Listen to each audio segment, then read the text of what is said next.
It's qualifying for the MotoGP Malaysia Grand Prix here at the Kuala Lumpur circuit. Sepang hosts once again an awesome championship.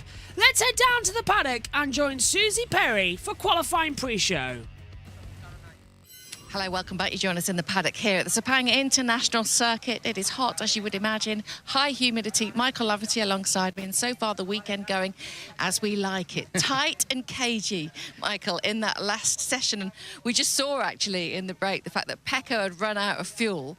I wonder whether that was all the messing around he was doing with Jorge Martin out there. Possibly went a lap longer than he was supposed to with the fuel load he went out there, because he wanted to have a little look at Jorge, and it was a bit of gamesmanship between the both.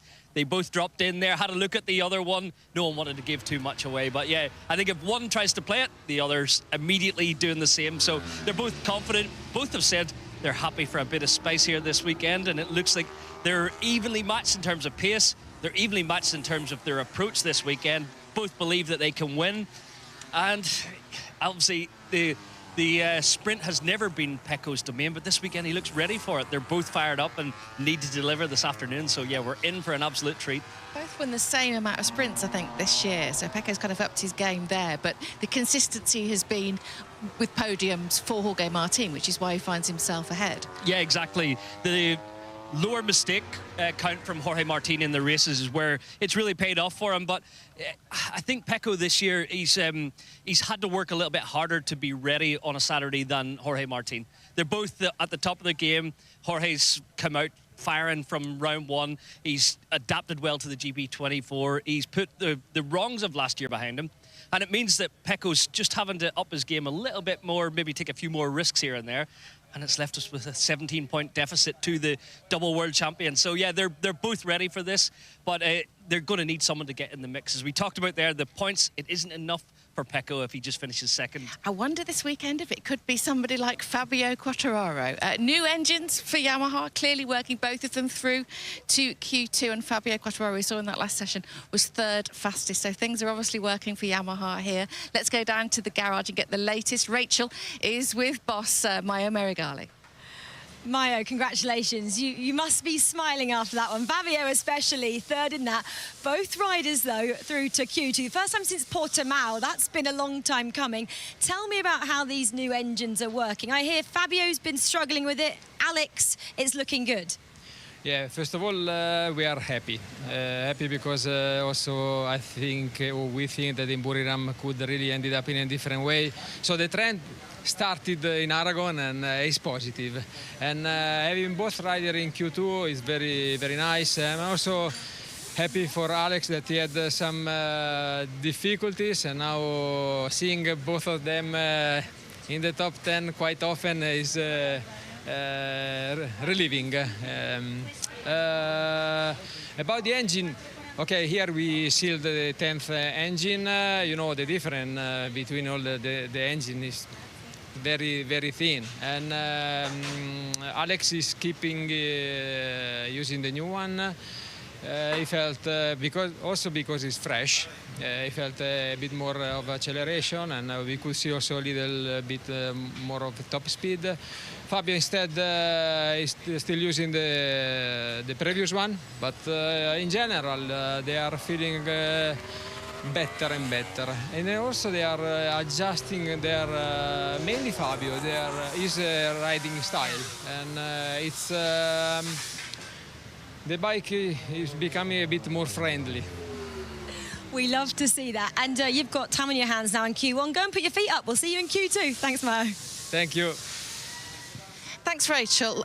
Yeah, Michael, that's interesting that Fabio's not using the new engine, isn't it? What did you make of that? Yeah, obviously, with concessions, you can have 10 engines once you're at round 19. They've brought a new spec, and it seems to favour Alex Rins. Alex has tested it back in Misano, preferred it. He's been quite critical of Yamaha over the last few rounds, saying they can't set up a bike to suit my riding style, which was quite spiky, but Fabio's been the one improving, whereas it depends rider on rider. With this new engine, Alex is finding something with Fabio. He prefers the original, maybe with different electronic strategy. So yeah, they're working, they're making developments. It's all good, it's all positive, but sometimes you have it where two different riders on each side of the garage want something different.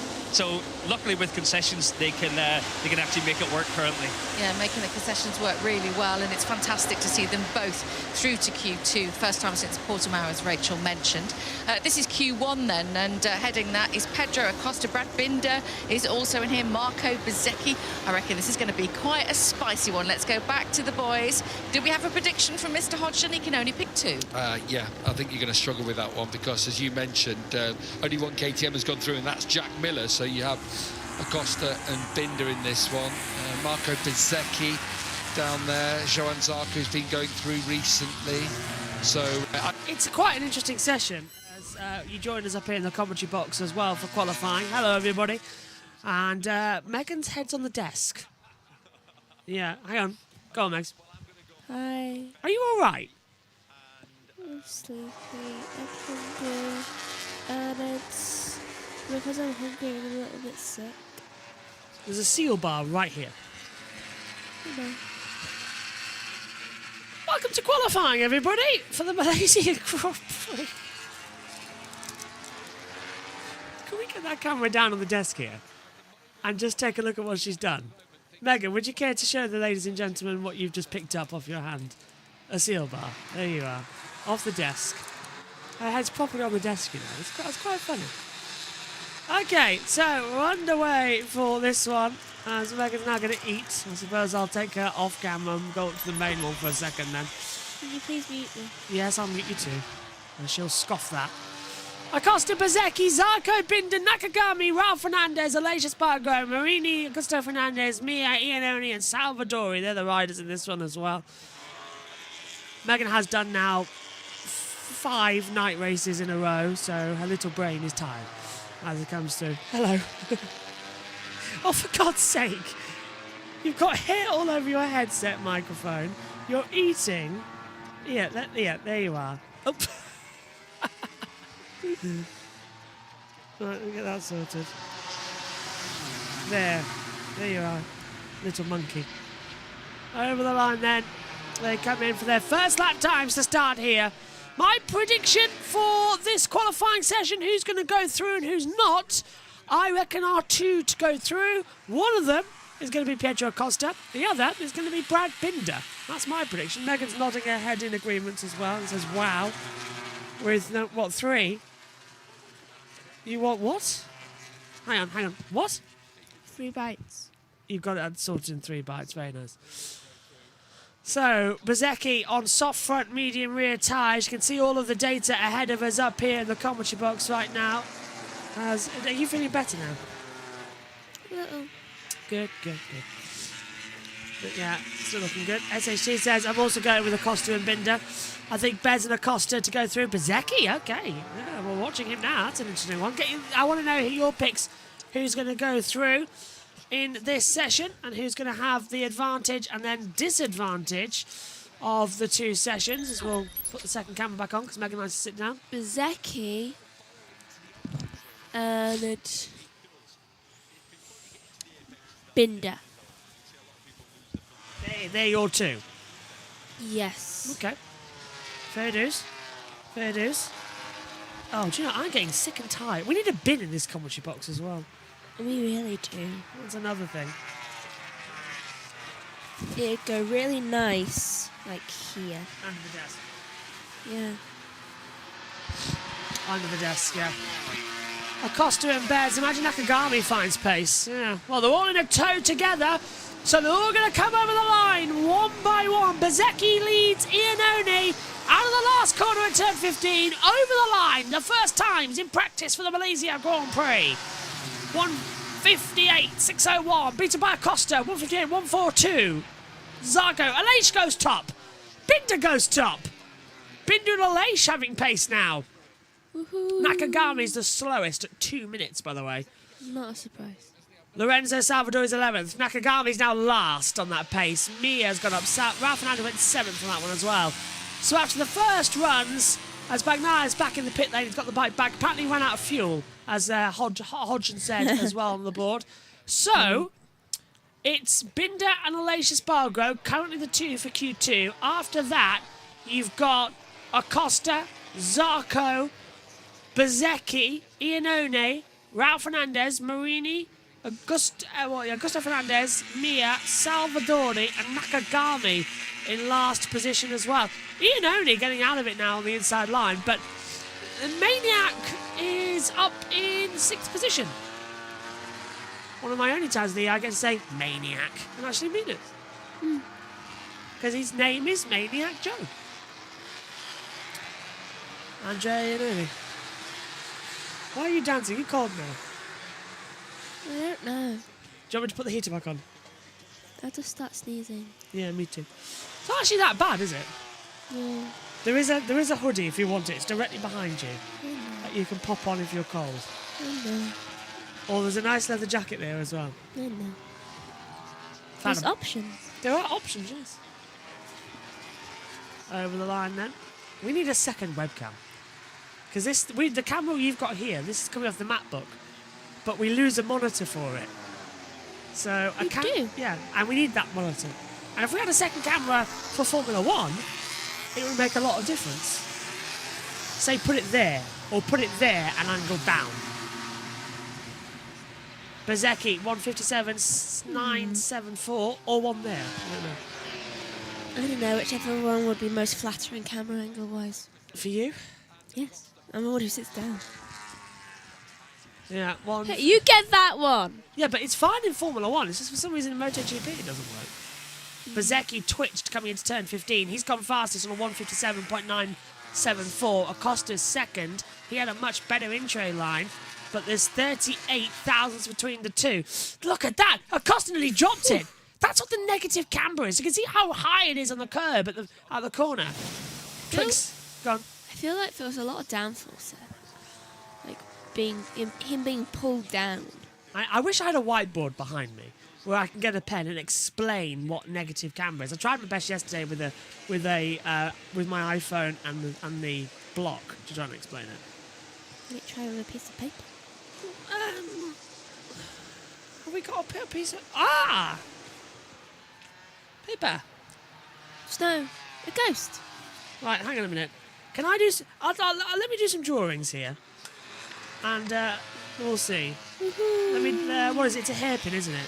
So it goes around like that, and then on the. Hang on, I'm doing my art skills here to try and explain the last corner. So. A rainbow. Yeah. So let's get the orange highlighter. In fact, can I go low on the desk here and show it?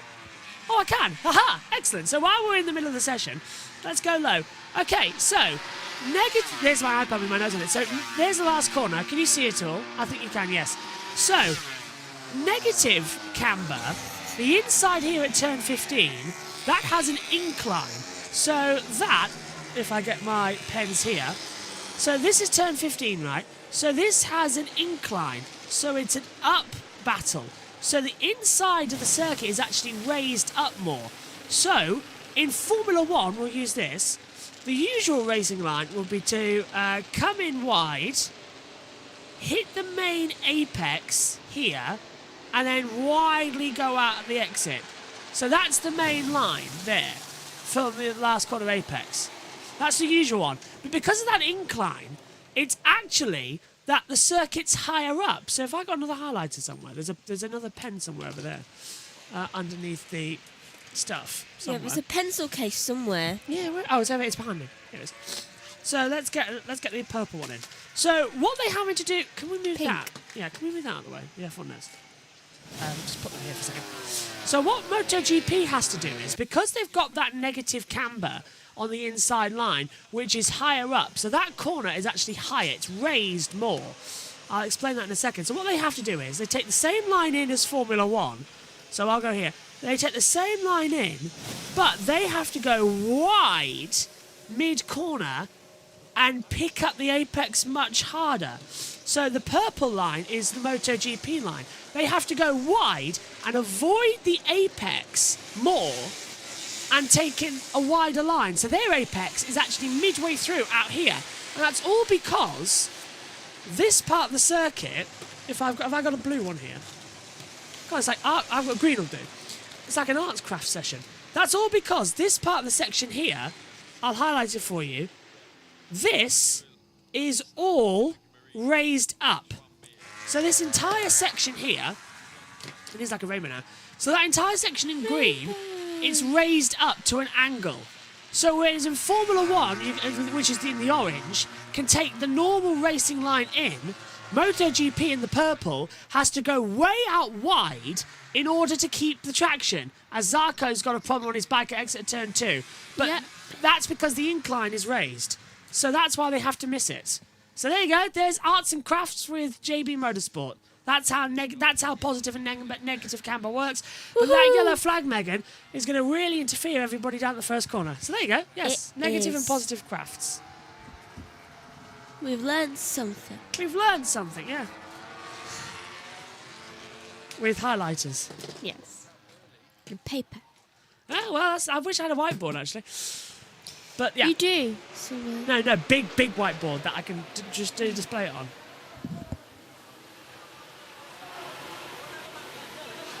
Hopefully everybody, good information. Thank you. So that's why everyone's going wide at the last corner. yeah.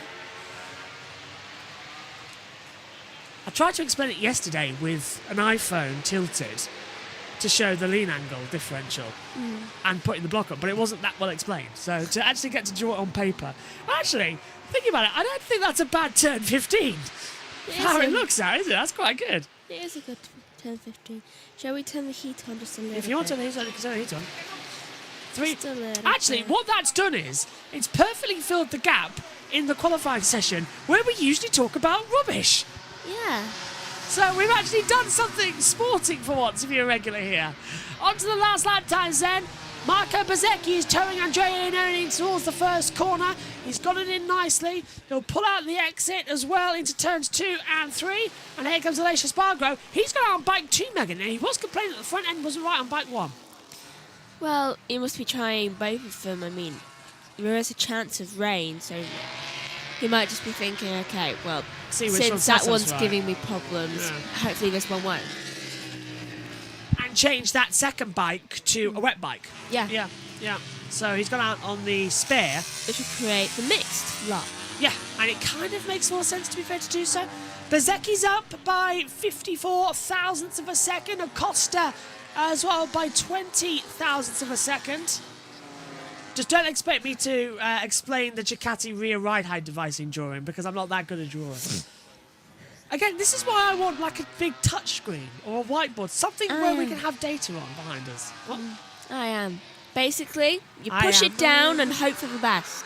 Yeah, it's like a drag bike, so it sort of knees it all down. If I had a motorcycle, I could probably do it. I can demonstrate how it all works. Yellow flag! Out goes Augusto Fernandez! Down Again. at turn 6, and he's in the gravel trap. He's up and walking away, but the bike's gone off big time. Again. As you say, again. Again. It just keeps on happening for him as well. It's getting absolutely ridiculous now, the amount of time that's losing out. There's a time where you've got to ask Augusto Fernandez, are you okay today? I don't think he is okay. Where's that going to put him now? 22nd on the grid. But that's going to spoil everybody's lap times. And they all know it. Look, there's the example of negative camber. As I said, free and only if you're watching all of this. Had to take a wide line and shoot back out. It very much is this. You just brake late and then just do like a very tight V. And then they go in the middle of the track after. Yeah, exactly as I demonstrated on the boards. Acosta second with a 1:57.907, but half these riders have gone through the yellow flag zone. Brad Binder included, he's got the fastest second and third sector. It's a 1:57.8 for Binder. He goes through, that kicks out Acosta, but is that lap time going to stand? It's better. I mean, that would mean I would get 2 of them right. He's gone way off the circuit now. Bezzecchi is done, apparently. Bez is done for the session. A crash for Augusto Fernandez at turn 6. There we go. There's our normal information back finally from the blog. So What is it now? Yeah, Costa's still not looking great, is he?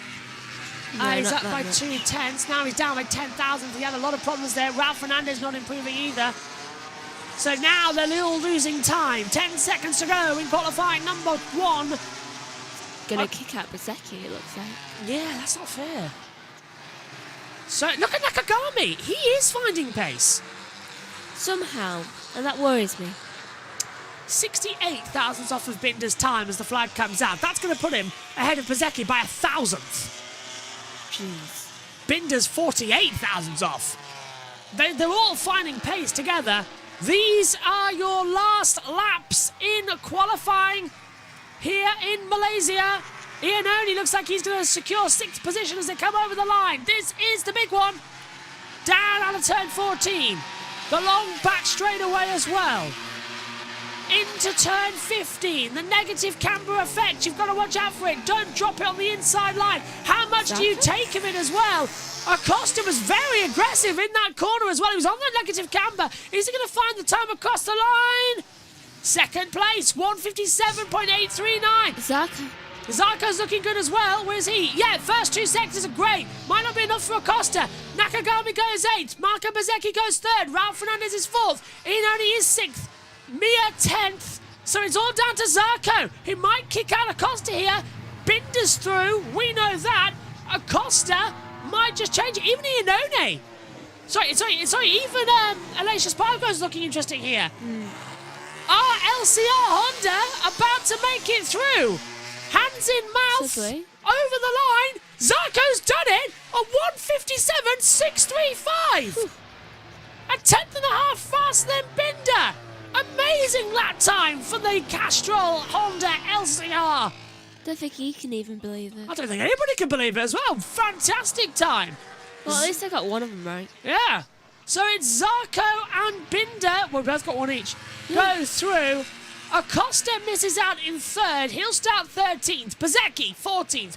Ralph Fernandez 15th. Aleix Espargaro is 16th. Andrea Iannone 17th.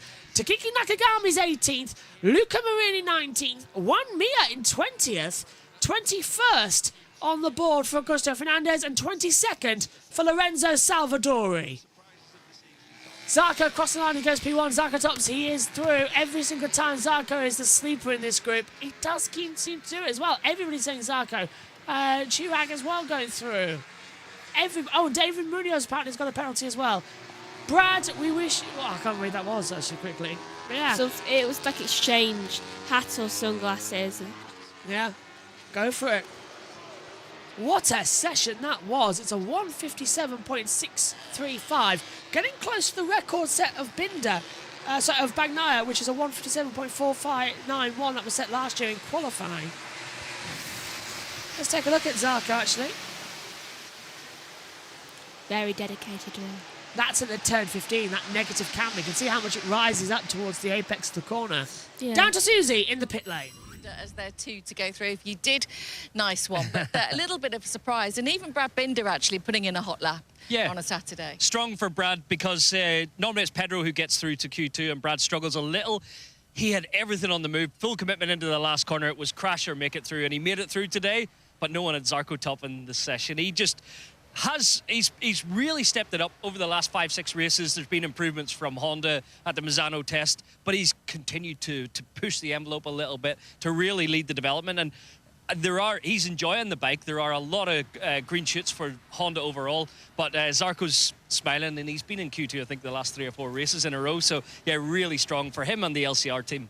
Disappointment, I think, probably for Pedro Acosta and for the VR46 team. They would have hoped at least one of their riders would have got through in that. Yeah, I think with Bezzecchi, he was working and providing the tow for Iannone, but maybe shifted the focus ever so slightly of his own efforts to get into Q2 didn't make the grade. But Acosta, likewise, I thought he would have been a shoe-in today, but it just didn't quite happen for him there. So margins are so close, but yeah, he'll be frustrated. He's usually in there, and then it allows him to have a good start. So he's got some work to do. I don't know about you, but I'm still smiling at the thought that Valentino Rossi could have been out there today. We could have had a 2015 proper rematch between the 2 of them. And also the fact that I heard our director at one point say there's some mini rolls under the soaring, which I think is the most middle-class thing I've ever heard heard in my life, which is ironic if you know our director.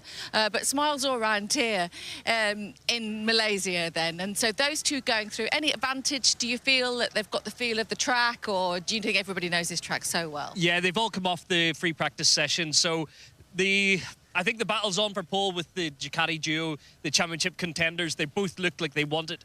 The advantage that you get from understanding the conditions, but the disadvantage is the heat soak. The bikes are a little warmer, whereas the bikes that were out in free practice, they've had a time to cool down. So you're not benefiting much from going through Q1 here, especially with the track. We expected spots of rain, but it's all clear out there, so no rain interruption now for qualifying. Was it Hodgie that said it was going to rain? Yeah, we it can was. clearly just ignore that if it was him. He's not our weatherman. We have got a rematch. We have got a battle on this weekend, of course, between the likes of Pecco Bagnaia and Jorge Martin. And we can get the feeling now in the Pramac garage. Rachel is down there. Gino, it may just be round 19, but there is a certain championship battle attached to this round. There's a lot at stake. How are you trying to play it down with yourself and the team? At the moment, you look like you're pretty calm. Yeah, honestly speaking, I'm pretty calm because I know the potential of my rider. So the feeling with the bike is quite good. It feels so good. Okay, it's set up working well. Of course, Pecos is strong. We saw this morning, also yesterday, and then in the fastest lap, maybe we are not fast like Pecco, but as a pace, I think we are at the same level, or I hope a bit better. We've only had practicing so far this weekend, but it seems like we've had racing. They've been at each other all the time so far, just kind of toying with each other.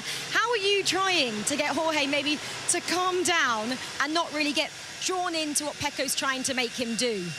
Oh, honestly speaking, I have to say that Jorge also is calmed down. He's not nervous. They was there together. Of course, they don't want to show the real potential that they have. They don't want to show the breaking point, the good breaking point that they have, and corner speed, and that's it. But it is normal when you're fighting for the championship. And they are together like before. They need to stop a bit and don't show everything. But at the moment, also he is quite calm. I have to say that this summertime we worked together to calm down together. He made a good job with his coaching, and I had also coaching course this summertime. So we are a bit calm also for this. We are ready and good mindset. You can see that working. Good luck, Gino. Good luck, Jorge. Thank you. We're good to see the atmosphere in both of those garages. I mean, generally, I think it's fair to say that the Pramac garage is usually a little more dramatic, undramatic rather, than the factory team. But I think we both agree that it's 50-50, isn't it, this toying? It really seems to be that Jorge's gone out twice behind Pecco on track. He's wanting to ruffle him a little bit, at least make Pecco think that Jorge's trying to get under his skin. There's definitely mutual respect between both. They both want to win. They're both going to put it all on the line. And whatever it takes, I think, today. So this weekend, it has been a little bit of looking at each other, trying to understand where one's stronger than the other. The lap times show that they're pretty much similar on race pace. Pecco maybe has the edge, as Gino said, slightly for qualifying. They're probably going to be happy if they're second or third on the grid, but obviously you want the little bit of the kudos of a pole. It just gives you a little air of confidence going into the sprint this afternoon, so they'll both put everything on the line in this Q2 session. Do you think it's quite important that the mind games are played? Do you feel like it's part of the course? Yeah, I do think it is. Every sport, whether it's okay, they're not in physical contact, but it's a boxer wants to get the mental edge on their opponent, and it is a case of that this weekend. They're both looking to be top dog going in today, so every little edge counts, and it's so important just to be in your zone, and I think Jorge's dealing with it really good this year. There's been no chinks really in his armor. On the psychology side, Pecco's had a few more mistakes on track, but they're so evenly matched, both on top of their game. It's so fascinating watching effectively the punches come from each garage, isn't it? But Jorge looks very much in the zone there, Michael. Yeah, he's ready. You can see Gino spoke about the main coach side earlier in the year, the way he stepped it up, and this visualization, he's going out there, knows exactly what he needs to do. He's got a bike under him that he's fully confident in. He's took it to the limit yesterday, crashed out, knows what he's got to do now, and it's put it all on the line. Put it on the front row of the grid is all the result he needs, but he'll want pole position. And he was there in between races at the hotel, just with his personal manager, his trainer, and his dad. That was his camp. That was his team, and it was very much just about them, and they had everything down on what they were going to do each day. It's all he needs. He has his support network around him. He's got the support of his girlfriend here at the track this weekend. He's so confident with his crew at Pramac. It's his time. But it's Pecco Bagnaia who is fastest across the weekend, but just by half a tenth. That's how tight it is. A knockout blow for pole position. Gav, what do you think? Thank you, Susie. Well, here we go then. Time for qualifying 2 for the Malaysian Grand Prix. Bagnaia, Martin, Bastianini, Vinales, Alex Marquez, Quadraro, Morbidelli, Rins, Miller, Marc Marquez, Zarco, and Binder. Who's your pick for pole?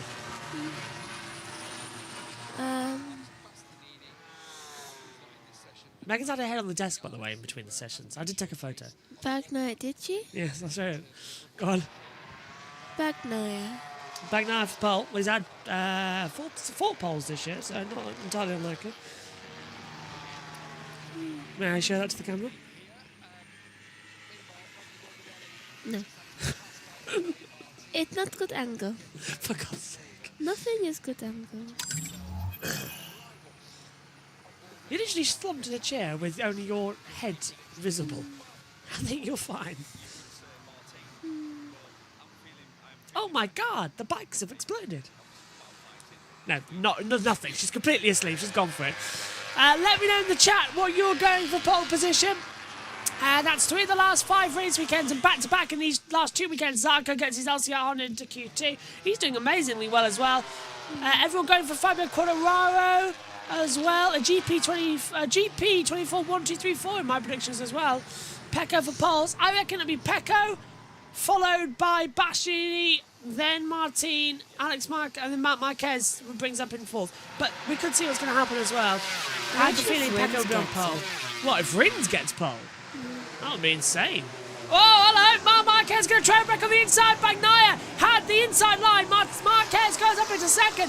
And then Quadraro is in there too. They've all come into the braking zone. Line of step. Close to each other. Marc is really getting the toe off Bagnaia down to turn 1. I thought there might be a differential under the brakes. Maybe it's Mark who's going to get it. Bagnaia's going to run wide here. There's no way he'll make the apex into 1. He's done so, but Marc's right with him. He's into actually turn really 2. tight into it. Yeah, turn 2's downhill into the left. Now turn 3 into the right once more. Rise uphill into turn 4 as well. High uphill braking zone. You want to pull that throttle and just dab the brakes. Control the rear end of the bike. So you're going backwards to keep the rear tyre attached as you're braking uphill. The front can easily buckle from you. Control the exit speed through 5 and 6 then. Double into the left. 7 and 8 come back as a very tight double right. 9's uphill. Bagnaia's first section, okay, so it's Marc Marquez, here's Martin's in there. Up towards turn 9 then. It's an acute angle turn 9 as well. Imagine a 45-degree angle and then make it uphill mid-corner. So you're braking and it's downhill. You turn in, it's downhill, and then it goes uphill. So watch, downhill braking into turn 9. Rear steps out, turn in, and then all of a sudden mid-apex it goes right back uphill whilst you're pulling the throttle. So you've got to be careful not for the front end of the bike to completely lift up. Long sweep now through turn 10, into the cute at turn 11 as well, past the Marco Simoncelli tributes and memorial plaque on the right hand side as well, through turn 12, quick into the left, 13 and 14, right back up on double rights as well, accelerate through 13, brake hard into 14, whilst also with the bike leaning. It's a super difficult part of the track.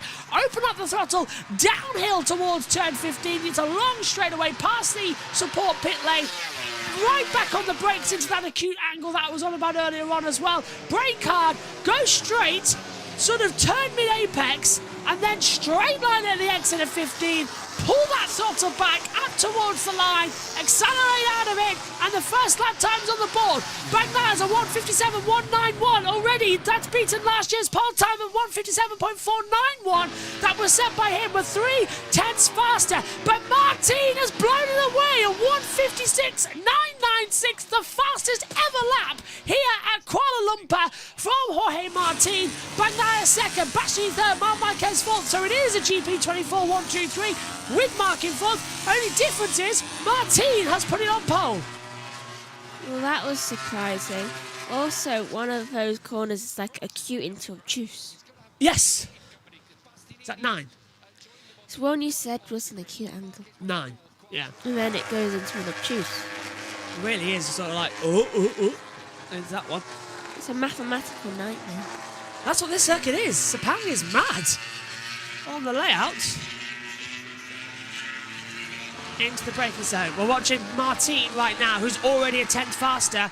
He's the only one on the timing screen setting red sectors time after time after time. Martin has got.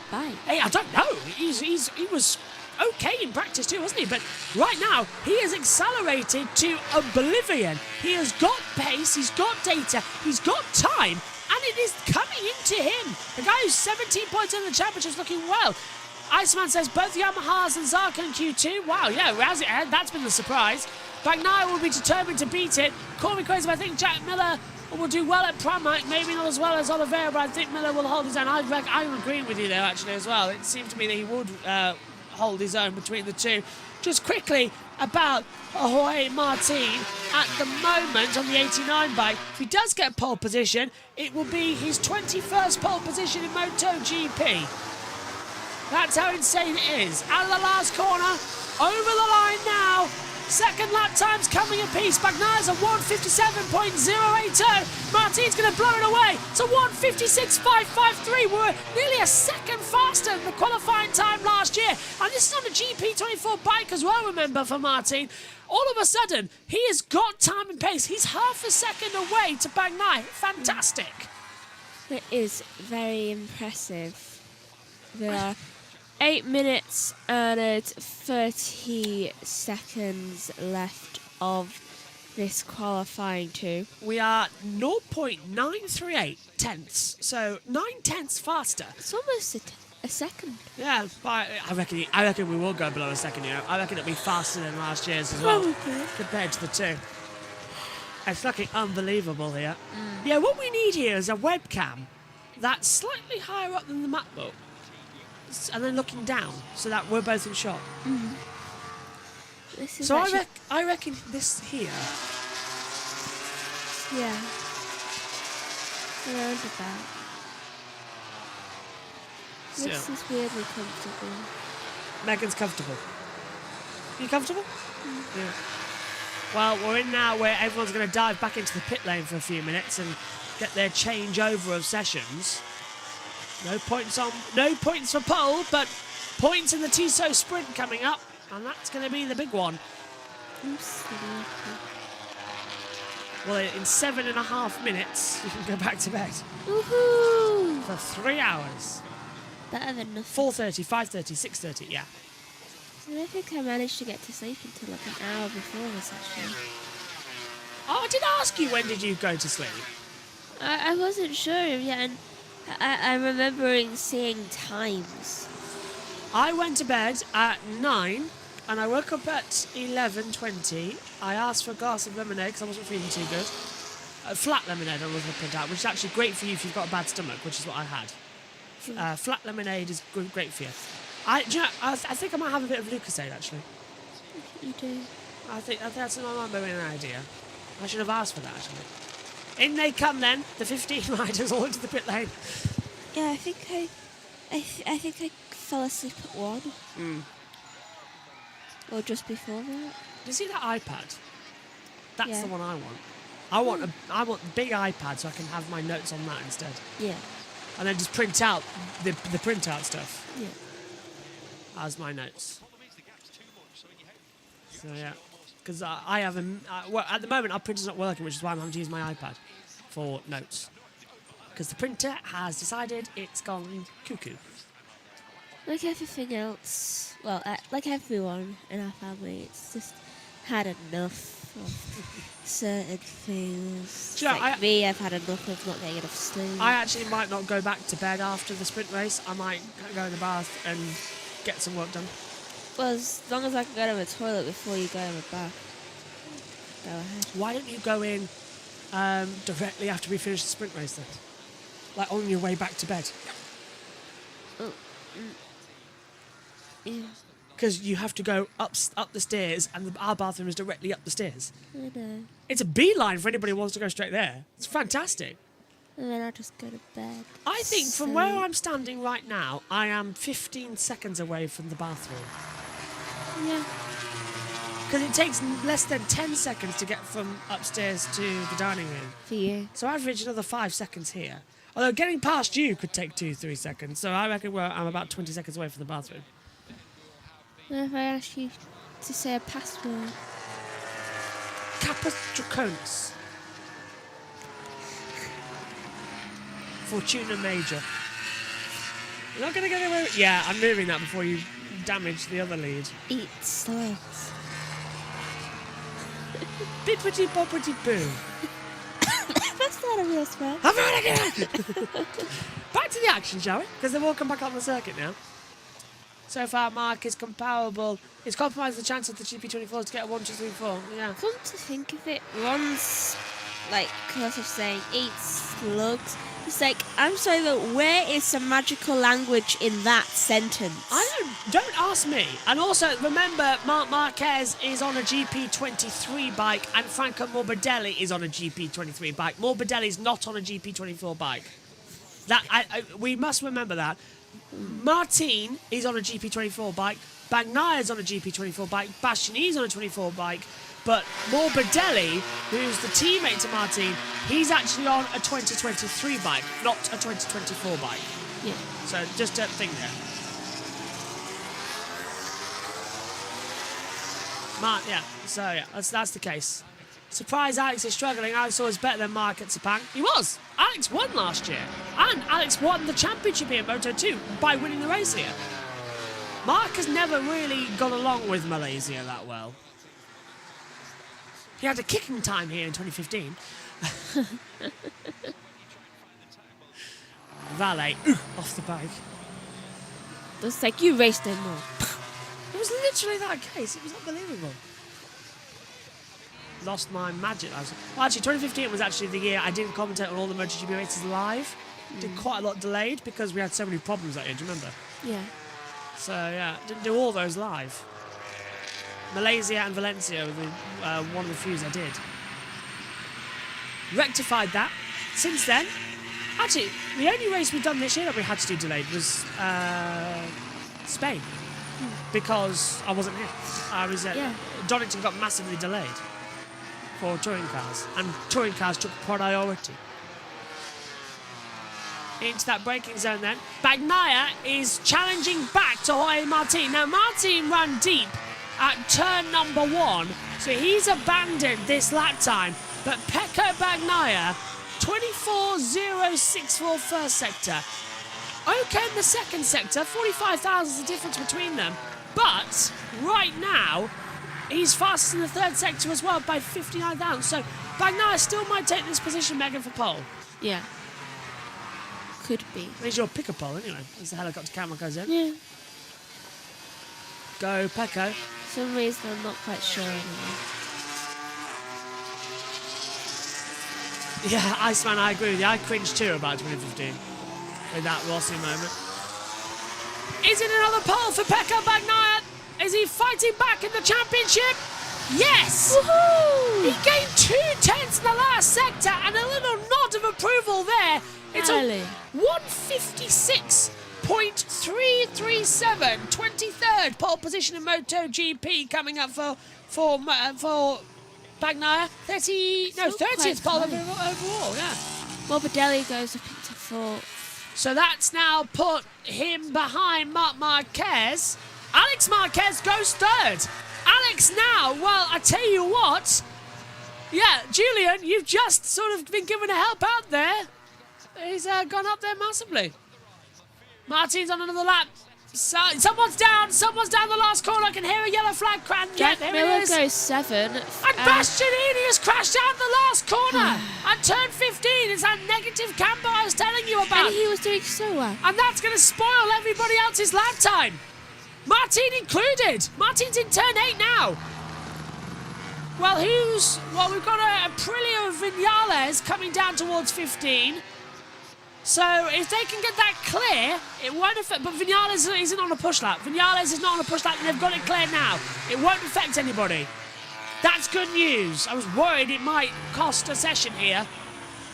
Martin, it would be, yeah. Martin takes an inside line at turn 11. Now through the left at 12, 13 and 14, double right, braking whilst turning on the long sweeper. He's 2/10 down and he nearly dropped it. I was about to say, don't drop it. It's a part of the track where you're having to brake and turn at the same time. It's so easy from the front to dip up. He did, yeah. And he's done it. And that's not going to be it. 3, 2, 1. Out comes the checkered flag. And he's not on pole position. Safe for Bagnaia. Watch it. Into turn 15. The front just going to buckle under him. Nothing he could do. And look at that. He saved it. He saved it, but it shouldn't have been needed to be done. He was trail braking in too much. So he got jumped back into his body. Alex Marquez then is in third position. Martin is in second. On board with Marc Marquez. So at the moment, it is pole for Bagnaia. 33 lap time cancelled. So, and Marc Marquez gets caught up behind Quartararo and loses the front. That's going to block him. Don't think we're going to see anything from Marquez then. Quartararo over the line. Does he improve to 8th? Marquez improves to 5th. Woohoo! Zarco goes 10th. Bagnaia taps the bike, punches the air. He's fastest by 1.154 seconds than last year's pole time. I was 2 right. tenths to Martin. Great job, Megan, on predicting Bagnaia's pole. Great job, everybody who's got that one. Back in the YouTube chat as well on Twitch. What a qualifying. And this was Bagnaia over the line. Watch, the second he realises that he's got pole position, the little punch and thumbs up he does to himself when he looks over. Davide Tardozzi clapping in the back of the garage as well, and a little fist pump from him as well. And there's the tap of the bike for Bagnaia. Well, the championship, which is 17 points the cap, this is going to get very interesting now. The Tissot Sprint is going to be absolutely spectacular. Good. Fantastic. So here's your running order then. Bagnaia's on pole. Martin is second. Alex Marquez completes the front row.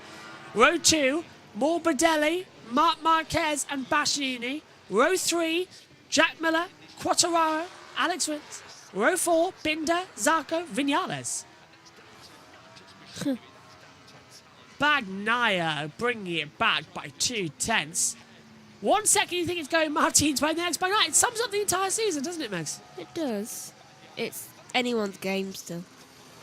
Burnout on the backstretch. And he's not happy with it. He wasn't happy with his start. That whole shot device needs banning because it stops the start procedures going well. Yeah, he was not too happy with it. Iceman says as well, it's a Ducati 1, 2, 3, 4, 5, 6. KTM 7.8, Yamaha 8.9. Yep. Ducati. The Ducatis that got through in this session, by the way, all of them, top 6. The only 2 that didn't, Marco Bezzecchi and Andrea Iannone. Yeah. This was turn 15 for Bastianini. Oh yeah, front dip mid corner. Kind of saw that coming, didn't we, a mile away? It's like he was diving into the gravel. Let's have another look at it. It's that apex I was on about. He picks up the negative camber, and he just over that bump, it goes off. Nothing he could do there. He held onto that bike, because you said like Acosta did. Yeah. And he looks angry at himself and frustrated. He knows what he's given up there. You just know he's got a piece of gravel somewhere in that shoe. Yeah. 23rd career MotoGP pole position for Pecco Bagnaia. 30th career pole across all 3 classes in MotoGP, Moto2 and Moto3 as well. Alex Marquez found something, and Martin in second place as well. Closing thoughts, Megan? I thought it was very entertaining. Thoughts for the sprint? Who's going to win? And close that gap in the championship? Or extend that gap in the championship? Bagnaia's going to close it down tighter. Good. The rematch is on, isn't it? Yeah. Thanks, Megs. Thanks to all of you at home as well. We'll be back in 3 hours' time for all of the action from MotoGP and the Tissot Sprint. Pecco Bagnaia does the unthinkable. He closes back at the front and takes pole position. for the Malaysia Grand Prix Sprint and Grace. We'll see you later for the sprint race. Bye-bye.